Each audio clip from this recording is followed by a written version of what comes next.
So we shall start once again. Just now we have seen that the physico-chemical principles that play a very important role in every manufacturing process. As we know, the physico-chemical principles are nothing but the optimum reaction conditions at which the yield of the product is maximum, which involves the pressure, temperature, catalyst, time of contact, and the concentration. So all these points, those can add to the physico-chemical principles. Just now we have seen that in the manufacture of sulfuric acid by contact process, we have seen that the fundamental or basic equation is that twice SO2 plus O2 gives twice SO3, that is sulfur dioxide is catalytically converted into sulfur dioxide in presence of atmospheric oxygen and vanadium pentoxide as a catalyst. Now, by looking at the effect of pressure, we have seen that there is a reduction in volume. Whenever there is a reduction in volume, according to Le-Chatelier's principle, increase in pressure should favor the formation of the product. But we have maintained the pressure of about 1.5 to 200 atmosphere, 1.5 to 2 atmospheric pressure. Secondly, we have seen the effect of temperature. While studying the effect of temperature, we have to consider the forward reaction, which is a conversion of dioxide into trioxide. The forward reaction process with the release of energy about 189 kilocalories of heat is evolved. Because the process of conversion of dioxide into trioxide is an exothermic reaction, lot of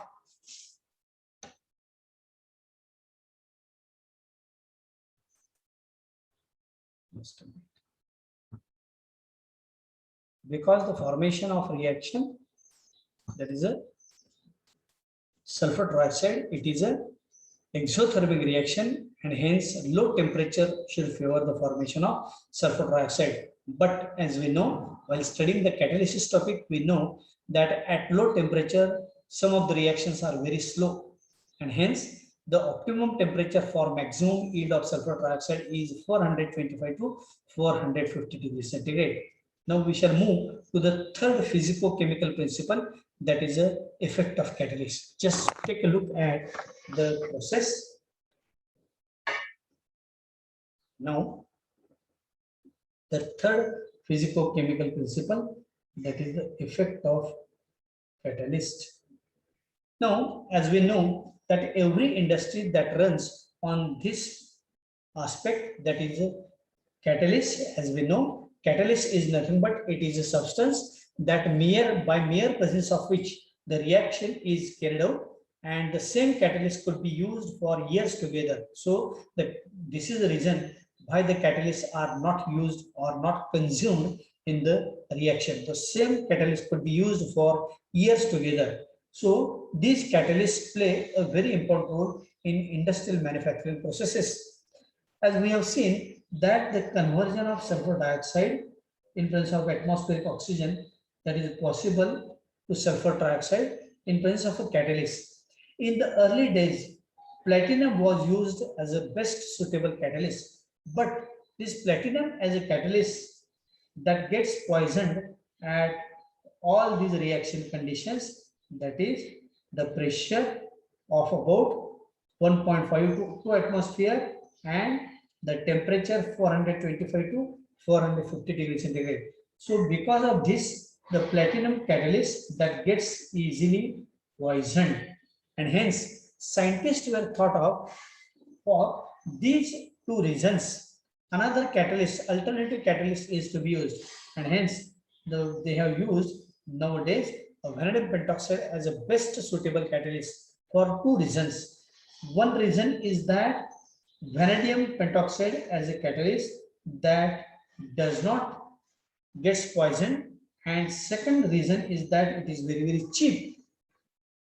Over this vanadium pentoxide, platinum catalyst, it gets poisoned very easily and it is a very costly catalyst.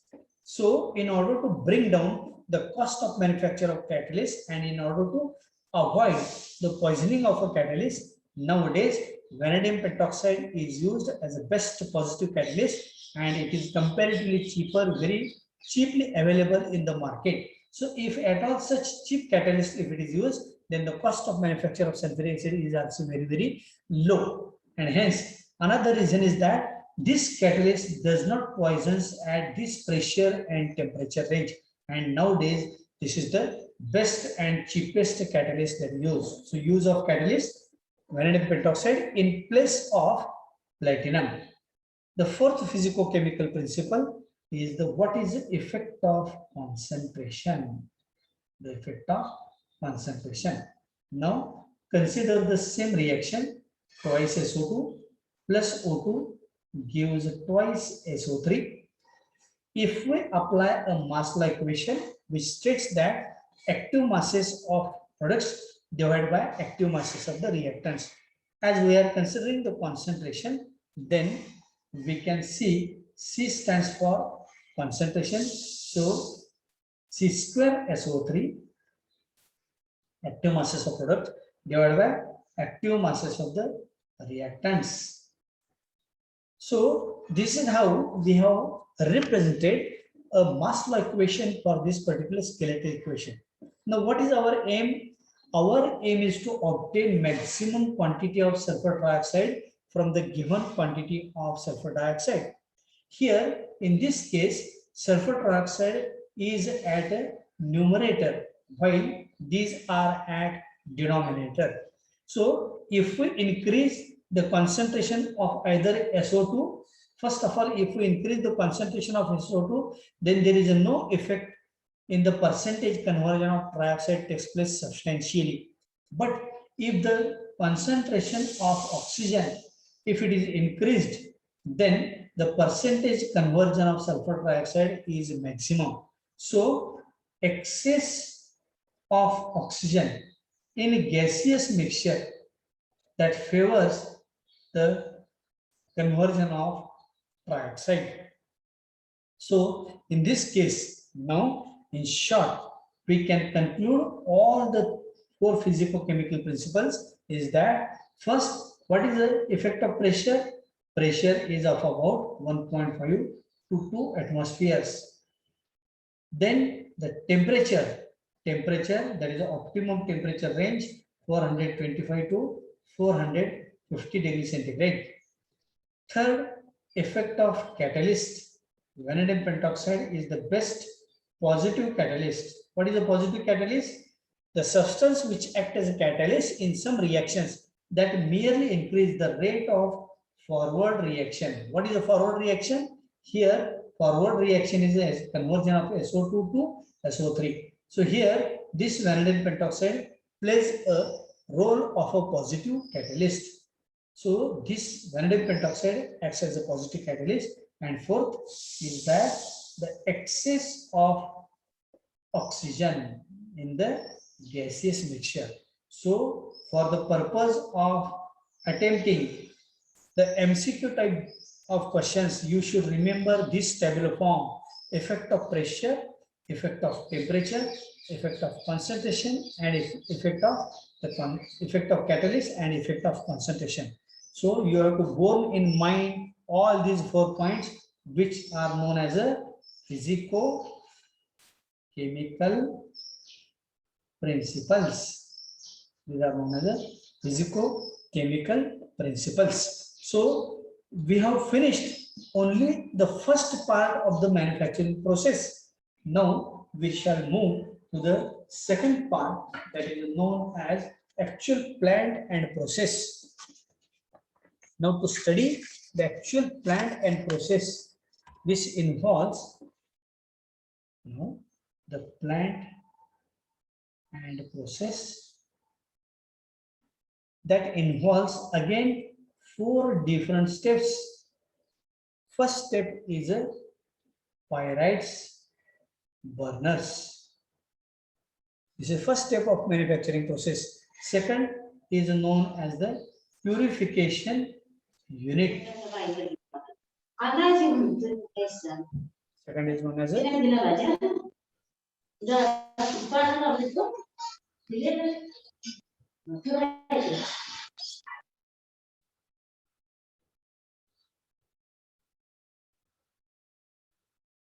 now the third is a contact converter. This is also a main part of this manufacturing unit. And fourth is a absorption tower or absorption unit. So actual plant and process for this manufacturing process involves these four steps. First is a pyrites burner, second is a purification unit, third is a contact converter, and fourth is a absorption tower. We shall study all these steps one by one. First is known as a pyrites burners. The word pyrites indicates the sulfur and sulfur containing compounds. So here sulfur is burnt in good draft of air so as to produce sulfur dioxide. Sometimes the chalcopyrites or iron pyrites may also be used. They serve the purpose of giving the source of sulfur. So sometimes sulfur flowers or chalcopyrites or iron pyrites may be used as a chief source of this sulfur. So first step is a pyrites burners, where sulfur is catalytically oxidized into sulfur dioxide. This is only a simple reaction. Now second is a purification unit. So the purification of SO2, whatever gas that we have produced, this purification is very much essential. Why purification of sulfur dioxide is essential? Because of two reasons you should remember. The first reason is that to avoid the poisoning of a catalyst. To avoid the poisoning of a catalyst, and second, to get good quality of sulfuric acid, the purification is carried out. So you should remember why purification is carried out. Purification of SO2 is carried out for two reasons. First reason is that to avoid poisoning of vanadium pentoxide catalyst, and second is that to obtain good quality of sulfuric acid. So how purification that is made, that we have to study. Just see here. Now S plus O2 that gives SO2. This is the first step, that is known as a pyrites burners. Now the reacting gases, that is sulfur dioxide, now it is brought into one unit. I am showing a schematic representation where this is known as the dusting tower. This is known as a dusting tower, and here the sulfur dioxide gas is allowed to pass down through this dusting tower, where it meets with a downcoming flow of steam. So when this steam comes downward and sulfur dioxide gas, it is a lighter, it comes upward. So this sulfur dioxide gas meets with a downward coming flow of steam. The main function of steam treatment is that whatever dust particles are present in the sulfur dioxide gas, those dust particles become heavy because of steam treatment, and those dust particles, those settle down at the bottom. So this is known as a dusting process. So dusting of sulfur dioxide by steam treatment. So steam condenses the solid particles, those become heavy and they settle down at the bottom. Now we are with this sulfur dioxide which are free from dust particles, and now the sulfur dioxide gas is allowed to pass through lead pipes. These are the lead pipes. A coiled number of lead pipes are there, and these are now brought into the next unit. Here, this unit is known as scrubber. This unit is known as a scrubber. And from the top of this unit, a stream of water that is spread on a number of nozzles. So here, because of steam treatment, sulfur dioxide gas becomes very, very hot. In order to cool down the sulfur dioxide gas, it is now passed through number of cooling lead pipes. So these are known as lead pipes. So here the temperature of sulfur dioxide is very high, and here at this point the temperature of sulfur dioxide gas is low because it has passed through number of these cooling lead pipes. Now we are with this cooled sulfur dioxide gas. Now as soon as the sulfur dioxide gas comes upward, it meets with a spray of water. This spraying removes the fog of sulfuric acid. What is the fog of sulfuric acid?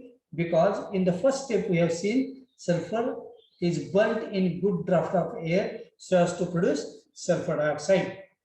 But if controlled flow of oxygen is not there, then there is a possibility that the sulfur dioxide may contain some traces of sulfur dioxide. So in order to remove the traces of sulfur dioxide, how it can be removed? Here, if the traces of sulfur dioxide are there, and if we treat this with water, then it can form H2SO4, but it is in gaseous state, which is known as the fog of sulfuric acid. So in order to remove the fog of sulfuric acid, this washing removes the fog of sulfuric acid and that settles down at the bottom. Now, the gases are now brought into the next unit. This unit is known as the drying tower, where it is specially equipped with a flow of concentrated sulfuric acid from the top of this drying tower. Now here, because of steam treatment and because of treatment of these gases with water, the sulfur dioxide gas becomes moist. So these moist gases are further dried into drying tower. So here the moist gases at this point, and here when the gases come upward, it mixes with the downward coming flow of concentrated sulfuric acid. This sulfuric acid here, it acts as a dehydrating agent. So as soon as this sulfur dioxide gas comes upward, it meets with a downward coming stream of concentrated sulfuric acid. So this washing also removes the moisture, and whatever if fog, if it is there, that can be removed. So here the main function of this is to remove the fog of sulfuric acid and to make the dry gases. Now the gas is further passed into the next unit. This unit is named as the arsenic purifier, where the plates are there, and these plates contain a gelatinous, gelatinous ferric hydroxide. So the plates are having small nozzles at the bottom, and through these nozzles sulfur dioxide gas is allowed to pass over these plates containing gelatinous ferric hydroxide.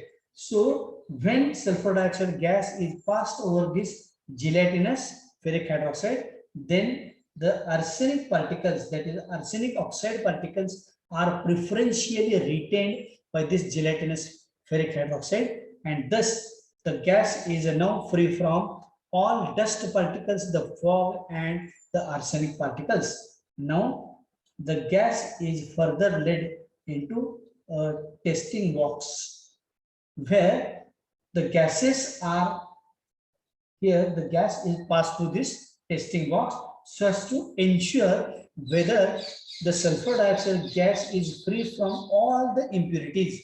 If any impurity is there, that can be eliminated. The impurity is illuminated by throwing a powerful light. That effect is known as the Tyndall effect. Perhaps you might be knowing, you have studied this Tyndall effect, that is the movement of the dust particles in random motion, that is known as the Brownian movement. So if any dust particle is there, that can be illuminated by throwing a powerful beam of light, and this is how the gas is now purified. So see how many units are involved in this purification unit. So why purification is carried out? To avoid the poisoning of a catalyst and to obtain good quality sulfuric acid. So these are the major parts which are involved in the purification of sulfuric acid. This is the first, that is a dusting tower which removes dust. This is a cooling lead pipes which allows to cool the sulfur dioxide gas. Scrubber, that is removes the fog of sulfuric acid. Then drying tower which removes the moisture from the gases. Then this is arsenic purifier which removes arsenic impurities, and to ensure whether the gases are free from any impurity, a testing box is there. So all these parts, right from the dusting tower to testing box, all these units, they commonly known as the purification unit. So this is how the purification of sulfur dioxide gas is taking place. Now here at this point we are with sulfur dioxide gas. Now the third step that just now I have mentioned, third step is a contact converter. Now I would like to show you how the contact converter looks like. Here the third step is a contact converter. The schematic representation of which can be shown as like this. Here, this is a contact converter where number of iron pipes are there, and from this opening the purified and dried sulfur dioxide gas is admitted inside from this point. These pipes, they contain vanadium pentoxide as a catalyst, and this catalyst is being preheated to about 425 degrees centigrade, and this sulfur dioxide gas is also preheated. Now as soon as the preheated sulfur dioxide is allowed to pass through these pipes like this, then when sulfur dioxide gas passes over the vanadium pentoxide catalyst, then at this point we are getting sulfur dioxide. That means sulfur dioxide is converted into sulfur dioxide in presence of this vanadium pentoxide and atmospheric oxygen. So we are with this here sulfur dioxide. So here this is important or the main part of this converter. The purified gases are heated about 425 degrees centigrade. In preheater, the catalyst is also preheated. The contact converter is nothing but this is a cylindrical iron chamber provided with number of iron pipes. I have shown only 3 to 4 pipes, but number of pipes are there which contains vanadium pentoxide. As the gases they pass over this heated preheated catalyst, here once the reaction starts, that is a conversion of sulfur dioxide to sulfur dioxide takes place. This reaction is a exothermic reaction and lot of heat is produced. So once the reaction starts, further heating is not necessary. So the reaction is a self-sustained because the oxidation of sulfur dioxide into trioxide is an exothermic reaction. So that temperature or that heat which is evolved during the oxidation raises the temperature of the remaining pipes to about 450 degrees centigrade, and we can maintain the temperature of this contact converter by maintaining the speed of the entering gases. So if we control or if we monitor the speed of entering gases, we can also maintain the speed of the temperature inside this converter to optimum temperature of about 450 degrees centigrade. So this is very, very important part of this manufacturing process. So whatever sulfuric acid that is to be manufactured, that much quantity of sulfur trioxide is oxidized in this contact converter. Now fourth, that is known as the absorption tower. Now here we are with sulfur trioxide. So if we carry out the reaction or if we absorb this sulfur trioxide in water, no doubt we are getting H2SO4, H2SO4. But whatever sulfuric acid that we obtained, it is in the gaseous state.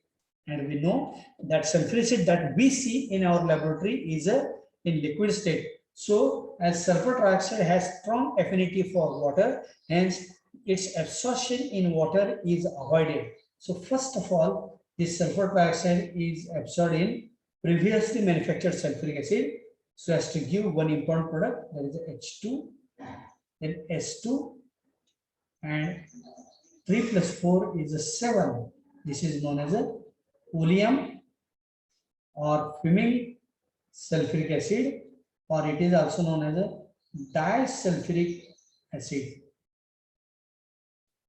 So H2S2O7 is known as a oleum fuming sulfuric acid or disulfuric acid, and this H2S2O7, if it is diluted with water, then sulfuric acid of any desired strength can be obtained. So about 98% pure and concentrated sulfuric acid that is obtained. So this is how we can synthesize or so we can manufacture sulfuric acid by contact process.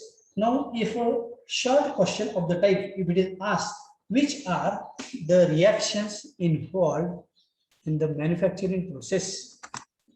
Now, in order to see the reaction, first reaction is that sulfur is burned in a good draft of air so as to obtain sulfur dioxide.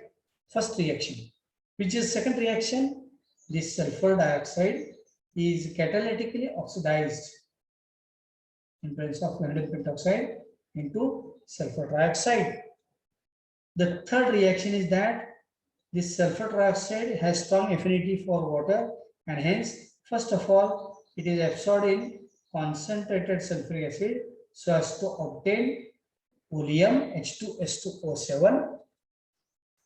And fourth reaction, this oleum or disulfuric acid is diluted with water so as to obtain sulfuric acid of any desired strength. That is about 98% concentrated and pure sulfuric acid that is obtained.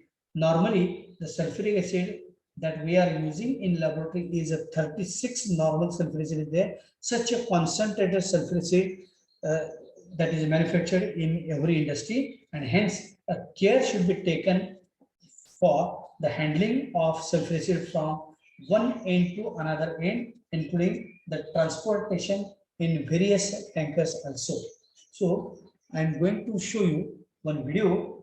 If time is less, then we shall again continue by clicking the same link for about 5 minutes. So just see this video.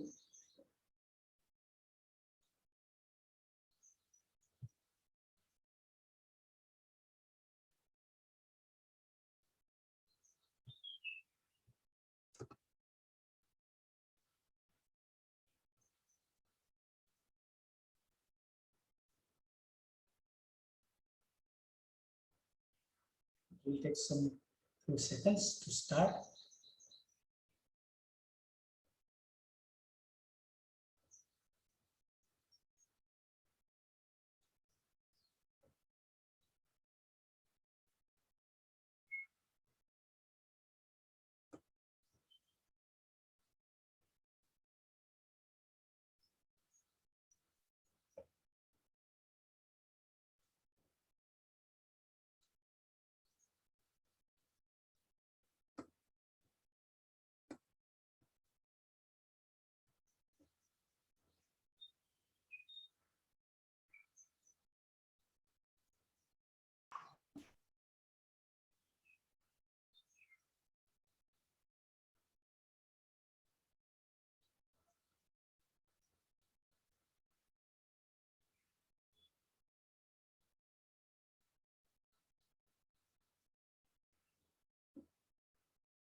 Just a minute.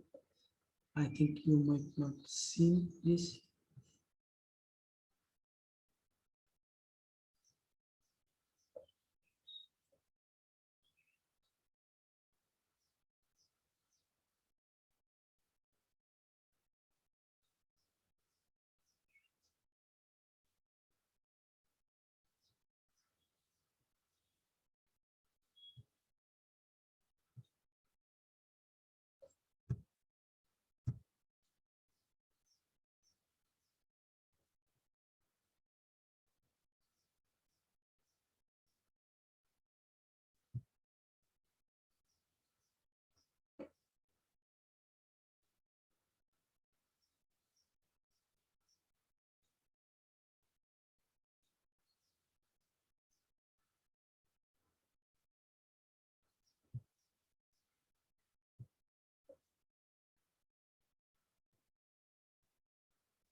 I have shown you.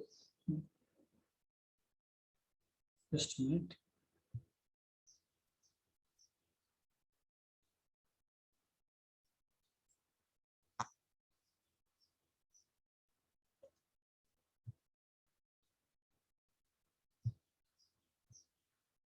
Just now you've seen how the actual plant and process takes place, but I would like to show you tomorrow the same manufacturing process.